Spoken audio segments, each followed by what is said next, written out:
பல்கலைக்கழக விவகாரம் தொடர்பாக சம்பவ இடத்தில் இருந்த மாணவரை போலீசார் ரகசிய இடத்தில் வைத்து விசாரணை மேற்கொண்டு வருகிறார்கள்.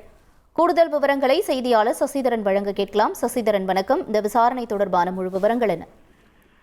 சென்னை அண்ணா பல்கலைக்கழகத்தில் அடையாளம் தெரியாத நபர்களால் பள்ளி மாணவி பாலியல் வன்கொடுமை செய்யப்பட்ட சம்பவத்தில் கோட்டூர்புரம் போலீசார் தீவிர விசாரணையானது மேற்கொண்டு வருகிறார்கள். சம்பவ இடத்தில் இருந்த மாணவி மற்றும் மாணவர்களை தனித்தனியாக விசாரணை மேற்கொண்டு வருகிறார்கள். பெண் அதிகாரியை வைத்து மாணவியிடமும் அந்த மாணவன் சம்பவ இடத்தில் இருந்த மாணவன் அடித்து துரத்தப்பட்ட போது அவர்கள் யார் என்ற அடையாளங்கள் ஏதாவது கண்டறியப்பட்டதா, அவர்கள் இதற்கு முன்பு பல்கலைக்கழக வளாகத்தில் பார்த்துள்ளீர்களா என்பது குறித்தான விசாரணையை அந்த மாணவரிடம் ரகசிய இடத்தில் வைத்து போலீசார் மேற்கொண்டு வருகிறார்கள்.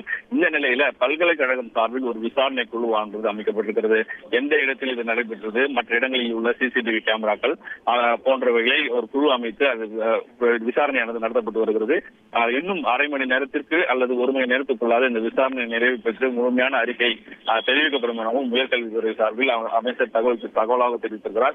இது தொடர்பான விசாரணைகள் தெளிவாக நடைபெற்று வருகிறது. எந்த ஒளிவு மறைவும் இல்லாமல் இந்த விசாரணை நடத்தப்பட்டு வருவதாகவும் மாணவிக்கு ஏற்பட்ட இந்த விவகாரம் தொடர்பாக உரிய நடவடிக்கை எடுக்கப்படும் எனவும் அமைச்சர் தொலைபேசி வாயிலாக தகவல் ஒன்றை தெரிவித்திருக்கிறார். தற்போது இந்த இது மட்டுமல்லாமல் வேறு சந்தேகத்தின் அடிப்படையில் ஒருவரை போலீசார் தற்போது தேடி வருவதாக தகவல் கிடைத்திருக்கிறது.